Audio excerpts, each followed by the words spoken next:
Deux versions irréconciliables s'entrechoquent. Le coup d'État a-t-il vraiment échoué, ou bien une nouvelle révolution est-elle en marche? Le président Patrice Talon, visage fermé, s'adresse à la nation moins de 12 heures après le chaos. D'un ton ferme, il affirme que la tentative de putsch a été déjouée, que les institutions tiennent et que les meneurs sont déjà sous contrôle. Son discours se veut rassurant, presque implacable. Mais dans la même heure, le colonel Pascal Tigri apparaît, entouré de soldats armés. Il proclame que l'armée a pris le pouvoir, que le régime est tombé et que le peuple doit cesser d'obéir à l'autorité de Patrice Talon. Sa déclaration, brève et déterminée, fait écho dans tout le pays. Deux réalités, deux récits qui ne peuvent cohabiter. D'un côté, un président qui se proclame maître du jeu et garant de la stabilité, de l'autre, un colonel qui revendique la victoire d'une révolution et la rupture avec un système contesté. Pris au piège entre ces deux versions, le peuple du Bénin ne sait plus à qui se fier. L'incertitude s'installe, la peur grandit. Ce bras de fer dépasse la simple communication. Il révèle une fracture ancienne, celle entre le pouvoir officiel, une armée divisée, et un peuple assoiffé de vérité et de souveraineté. Le Bénin se retrouve à un carrefour crucial où chaque décision peut tout faire basculer. L'enjeu n'est plus seulement la stabilité, mais la voie même du pays, sa liberté de choisir son destin face aux pressions étrangères. Si la confusion persiste, le peuple risque de perdre bien plus que l'ordre. C'est la souveraineté, la sécurité et l'avenir du Bénin qui vacillent. Et si la vérité reste hors de portée, c'est tout un peuple qui pourrait voir son histoire lui être confisquée, encore une fois. Pour comprendre ce qui se joue vraiment, il faut revenir sur les acteurs, les tensions invisibles et les intérêts cachés qui sous-tendent cette crise, bien au-delà d'une simple lutte pour le pouvoir. Qui sont les véritables protagonistes de cette crise? Pour saisir la profondeur de l'affrontement, il faut explorer les forces à l'œuvre et les fissures qui minent le pays depuis des années. Pourquoi le Bénin, longtemps perçu comme un îlot de stabilité en Afrique de l'Ouest, sombre-t-il soudain dans la tourmente? Pour saisir l'ampleur de la crise, il faut revenir sur l'ascension de Patrice Talon. Depuis bientôt 10 années, cet ancien magnate du coton s'est imposé comme un chef d'État à poigne, vantant la modernisation et l'efficacité. Mais derrière cette façade de progrès, un malaise profond s'installe. Au nord, la situation se dégrade. Les attaques terroristes s'y multiplient, frappant villages, postes militaires et civils. Les soldats béninois, mal équipés et épuisés, affrontent des groupes armés redoutablement organisés. Leur détresse contraste avec l'indifférence du pouvoir central, qui semble sourd à leurs appels à l'aide. Prenons l'exemple du village de Kandy. En l'espace de 6 mois, il a subi 3 assauts. Les habitants racontent avoir vu les soldats arriver en renfort, souvent sans gilet pare-balles, manquant de munitions, parfois même à court de nourriture. Les récits des survivants, partagés sur les réseaux sociaux, décrivent la peur, la colère, mais aussi la lassitude d'être abandonnés. C'est dans ce climat que surgit le colonel Pascal Tigri. À la tête du comité militaire pour la refondation, il canalise la colère des soldats. Tigri accuse ouvertement le gouvernement de sacrifier ses propres hommes, dénonçant une armée envoyée au front sans soutien ni reconnaissance. Pour beaucoup, il incarne la parole interdite, celle d'une armée humiliée et abandonnée. Jour après jour, les pertes humaines augmentent. Le gouvernement, lui, répète que tout est sous contrôle. Mais sur le terrain, le gouffre s'élargit entre les discours officiels et la réalité vécue par les militaires. L'amertume grandit, nourrie par l'absence de solution et la peur de mourir pour une cause oubliée. Ce divorce entre le pouvoir politique et l'armée devient un risque existentiel. Ignorer les signaux, c'est ouvrir la porte à la défiance, à l'instabilité et à la désagrégation de l'État. La souveraineté du Bénin n'a jamais paru aussi vulnérable. Pour illustrer ce fossé, rappelons la situation du Mali en 2012. Une armée épuisée, mal équipée, s'est retournée contre le pouvoir de Bamako, précipitant la chute du président Amadou Toumani Touré. À l'époque, Tchelno Daalek, l'abandon des militaires, avait préparé le terrain à un coup d'État, puis à une intervention étrangère. Le Bénin, aujourd'hui, semble marcher sur le même fil du rasoir. Derrière la crise sécuritaire, c'est en fait l'avenir du modèle béninois qui vacille. Car plus que la sécurité, c'est la dignité de l'armée, la maîtrise du destin national et le respect du peuple qui sont menacés. Tout est désormais en place pour que la rupture entre élite et militaire éclate au grand jour. La tension atteint son paroxysme alors que le comité militaire prépare sa riposte. Le face-à-face entre pouvoir civil et forces armées va bouleverser l'équilibre du pays. Il ne s'agit pas seulement d'une lutte de pouvoir, mais d'un véritable signal d'alarme pour la survie du pays. Ce qui se joue aujourd'hui dépasse les ambitions individuelles. C'est le destin même du Bénin qui vacille, écrasé par une armée abandonnée et une souveraineté en péril. Dans le nord, de nombreux soldats se retrouvent seuls face à l'ennemi. Mal équipés, ils affrontent des groupes armés mieux entraînés, sans soutien ni reconnaissance. Leurs pertes s'accumulent dans l'indifférence, alors que le gouvernement préfère détourner le regard, plutôt que d'assumer ses responsabilités. Cette négligence a nourri une colère sourde au sein des rangs militaires.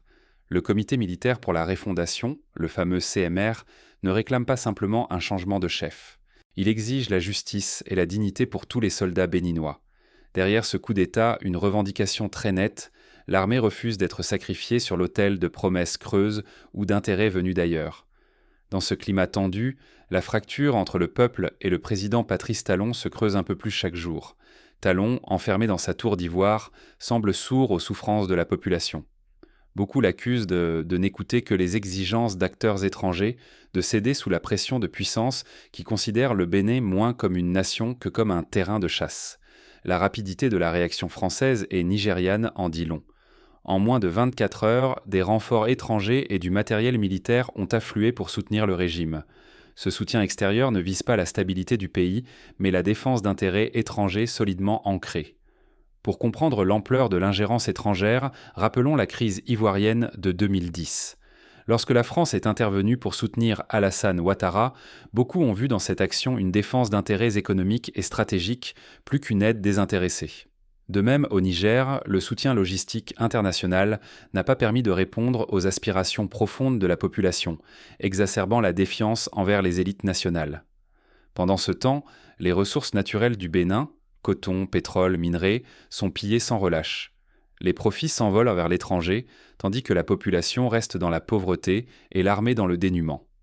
À chaque exportation, un morceau de la souveraineté béninoise s'effrite, sacrifié au profit de ceux qui tirent les ficelles dans l'ombre.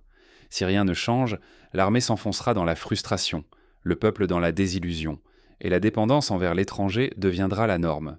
La dignité nationale, déjà fragile, risque de s'effondrer totalement. Pourtant, cette spirale n'est pas inévitable. Deux chemins s'ouvrent désormais au Bénin. Lequel sera emprunté ? La décision qui sera prise dans les prochains jours déterminera non seulement l'avenir du pays, mais aussi celui de toute une région. Le compte à rebours est lancé. Le Bénin se trouve à la croisée des chemins. Sera-t-il le nouveau symbole de résistance du Sahel, ou pliera-t-il sous la pression internationale ? À cet instant crucial, chaque choix porte en lui le poids de l'avenir, non seulement pour la nation, mais aussi pour l'ensemble de la région. Premier scénario. Une transition démocratique aboutie, portée par une réforme profonde de l'armée et un retour réel à la souveraineté populaire. Les soldats, longtemps réduits au silence, pourraient enfin voir leurs revendications entendues. Si les autorités civiles ou militaires s'engagent dans un dialogue authentique, le Bénin aurait la chance de restaurer l'autorité de l'État, d'équiper ses défenseurs et de redonner la parole au peuple. Pour rendre ce scénario concret, on pourrait imaginer la création d'un Conseil national de réconciliation, composé de représentants de la société civile, de l'armée et des principales régions du pays. Ce conseil aurait pour mission de rédiger une charte de transition et d'organiser des conférences publiques permettant aux citoyens de débattre et d'influencer les réformes. Un exemple similaire a été observé au Burkina Faso en 2014 après la chute de Blaise Compaoré. La mobilisation populaire et le dialogue entre militaires et civils ont permis une transition relativement pacifique. Un tel choix marquerait l'histoire. Le Bénin deviendrait alors un exemple pour ses voisins, prouvant qu'il était possible de rebâtir l'État sur la justice, la dignité et l'indépendance. Ce modèle de résistance, déjà espéré ailleurs au Sahel, pourrait inspirer une dynamique nouvelle, où la jeunesse et l'armée deviennent les garants de la souveraineté, non de simples instruments soumis à des intérêts étrangers. Mais un autre risque plane, tout aussi réel. Si la fracture entre le gouvernement et l'armée s'aggrave, si le dialogue échoue ou que des forces extérieures étouffent les négociations, le pays pourrait sombrer dans une instabilité durable. La confusion offrirait alors un terrain idéal aux puissances étrangères, prêtes à imposer leurs solutions, au mépris des aspirations populaires. Le Bénin se retrouverait sous tutelle officieuse, avec un pouvoir affaibli et une armée divisée, impuissante à défendre les intérêts de la nation. Ce risque n'est pas théorique. Songeons à la République centrafricaine, où la multiplication des interventions étrangères a mené à une perte de contrôle sur les ressources nationales et à l'émergence de milices incontrôlées. Le coût humain, économique et politique d'une telle dérive est immense. Des générations entières vivent sous la peur et la dépendance. Cette menace n'a rien d'hypothétique. L'histoire récente du continent l'a prouvé maintes fois. Quand la souveraineté faiblit, la dépendance s'installe, parfois pour plusieurs générations. Le Bénin risquerait alors de voir sa politique, ses ressources et même sa sécurité dictées de l'extérieur. Ce serait une défaite pour la dignité nationale et un signal d'alarme pour tous ceux qui espèrent, ailleurs au Sahel, briser le cycle de la domination. Entre ces deux extrêmes, une troisième voie demeure possible, celle d'une résistance collective. Le Bénin, malgré la pression, pourrait refuser la soumission et s'imposer comme fer de lance d'une nouvelle ère pour la région. Ce chemin semé d'obstacles exige courage et lucidité, mais il placerait le pays en position de leader moral et politique, inspirant d'autres peuples à reprendre leur destin. Comment une telle résistance pourrait-elle s'incarner ? Il s'agirait par exemple d'organiser des forums populaires dans chaque département. Les communautés rurales, souvent oubliées, pourraient faire remonter leurs besoins en matière de sécurité, de santé et d'éducation. L'État renouvelé s'engagerait à publier chaque année un rapport sur la gestion des ressources, obligeant les décideurs à rendre des comptes. Des initiatives citoyennes, telles que des coopératives agricoles et des groupes d'autodéfense encadrés par la loi, pourraient contribuer à restaurer la confiance et la participation populaire. L'avenir du Bénin et, par extension, celui du Sahel se joue aujourd'hui. Souveraineté retrouvée ou perpétuation d'un système dépendant, chaque décision à venir pèsera lourd sur le destin collectif. Le choix appartient aux Béninois, mais l'Afrique entière a les yeux rivés sur eux. Mais au-delà des scénarios, une question demeure. Qui aujourd'hui détient vraiment le pouvoir d'infléchir le cours des événements ? Les prochains jours dévoileront si la voix du peuple pourra s'imposer face aux manœuvres de l'ombre. Ce combat ne concerne pas seulement les militaires, mais bien chaque citoyen africain, chaque Béninois. Ce qui se joue ici dépasse la simple contestation d'un président ou d'un colonel, c'est l'avenir, la dignité et le droit de choisir sa propre voie qui sont en balance. Face à la négligence persistante du gouvernement, la résilience devient une question de survie. Depuis trop longtemps, les soldats du Nord sont envoyés au front sans équipement, tandis que les dirigeants détournent le regard. Mais cette douleur partagée révèle une force nouvelle, la capacité à tenir bon, à refuser un destin dicté par d'autres. Ce soulèvement impose un premier constat. La gouvernance doit être réformée en profondeur. Il n'est plus temps d'attendre des promesses vides. Citoyens comme soldats doivent exiger des comptes, réclamer des réformes qui protègent les ressources du pays et restaurent la confiance entre le peuple et son armée. Sans cette alliance retrouvée, la souveraineté reste un mirage. Mais il faut aller plus loin encore. Ce moment crucial oblige à repenser le rapport à l'ingérence étrangère. Se libérer des chaînes imposées par l'extérieur, c'est garantir un développement authentique et la dignité de tous. Aucun progrès n'est possible tant que des puissances étrangères imposent leur volonté, tant que le pillage continue sous couvert d'aide ou de partenariat. Aujourd'hui, l'histoire du Bénin doit inspirer toute une génération. Pas seulement les militaires, mais aussi les jeunes, les citoyens, ceux qui rêvent d'un pays maître de son destin. Défendre la souveraineté, ce n'est pas refuser le dialogue avec le monde, c'est exiger respect, équité, fierté d'être africain et la capacité de dire non à l'exploitation. Car si ce tournant est manqué, une génération entière risque la soumission et l'impuissance. Tout se joue maintenant. Renoncer, c'est accepter que l'avenir soit confisqué. Résister, s'organiser, c'est ouvrir la porte à de nouveaux possibles. Il reste une question brûlante. Comment chaque Béninois, chaque Africain peut-il reprendre en main son futur et refuser de rester spectateur de sa propre histoire ? Plusieurs pistes concrètes méritent d'être explorées. Premièrement, l'éducation civique, instaurer des modules de discussion sur la citoyenneté et la souveraineté dans les écoles pour que la jeunesse s'approprie tôt les enjeux nationaux. Deuxièmement, encourager la création de médias indépendants, capables de relayer la voix des sans-voix et de dénoncer les abus, à l'image de radios communautaires qui ont, par le passé, joué un rôle clé dans la mobilisation contre les dictatures, comme au Sénégal dans les années 90. Troisièmement, promouvoir des audits citoyens réguliers sur la gestion des ressources naturelles. Les villageois, les femmes, les agriculteurs, tous pourraient participer à la rédaction de rapports publics, pour garantir que la richesse nationale bénéficie réellement à la population. Mais derrière cette question brûle une urgence. Le temps presse et chaque choix compte. Ce qui va suivre décidera du véritable visage du Bénin de demain. Aujourd'hui, le Bénin s'apprête à écrire l'une des pages les plus décisives de son histoire. Êtes-vous prêt à rester spectateur ou choisirez-vous d'en devenir les acteurs ? Cette question brûlante et urgente s'adresse à chaque citoyen, mais aussi à toute l'Afrique qui observe et retient son souffle. Ce qui se joue ici dépasse de loin la rivalité entre un président et un colonel.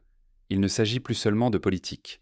Le pays fait face à un choix vital, se résigner à la soumission ou reconquérir sa dignité et sa souveraineté. La liberté ne se mendie pas. Elle se défend ou elle se perd à jamais. Dans les rues, dans les casernes, dans les esprits, le combat a déjà commencé. Il porte la voix non seulement d'un peuple, mais d'un continent lassé de voir son destin confisqué. Face à l'ingérence étrangère, à la manipulation et à la violence, la vigilance et la solidarité deviennent nos seules lignes de défense. Chaque geste, chaque mot, chaque silence pèse lourd. Rester spectateur, c'est laisser d'autres écrire l'histoire à notre place. Être acteur, c'est refuser que la dignité soit sacrifiée, que la voix du peuple soit étouffée, que les soldats meurent pour des intérêts qui ne sont pas les leurs. Le choix n'appartient plus seulement à quelques-uns. Il est collectif. Le Bénin sera-t-il réduit au silence ou retrouvera-t-il la force d'écrire sa propre histoire? Cela dépend du courage de chacun, de la mobilisation de tous et de la volonté de s'opposer à l'oppression, sous toutes ses formes. Perdre la souveraineté aujourd'hui, c'est risquer de la voir s'évanouir pour toujours. C'est accepter une vie faite de dépendance, de pillage des richesses, de soumission à des puissances étrangères indifférentes à notre avenir. L'Afrique et le Bénin méritent encore mieux le respect, l'autonomie et la liberté de choisir leur destin. La solidarité entre civils et militaires, le refus de la résignation et l'action collective sont nos seules vraies armes. L'histoire l'a prouvé, chaque victoire pour la liberté est née du courage du peuple uni, même face au désespoir. Le Bénin est à la croisée des chemins. Il n'est plus temps d'attendre ou d'espérer. Il faut agir, s'unir, défendre cette souveraineté menacée. Demain, il pourrait être trop tard. Alors que ferez-vous? Allez-vous accepter la fatalité ou défendre la liberté, la justice et la dignité, quel qu'en soit le prix? L'histoire vous regarde, le monde aussi. C'est maintenant que tout se joue. Pour conclure, souvenons-nous d'un proverbe africain. Quand les racines sont profondes, il n'y a aucune raison de craindre le vent. Que chaque Béninois, chaque Africain, puisse dans ses racines la force de résister, de bâtir, de rêver et d'agir. L'avenir appartient à ceux qui refusent de la résignation et osent croire en la souveraineté retrouvée.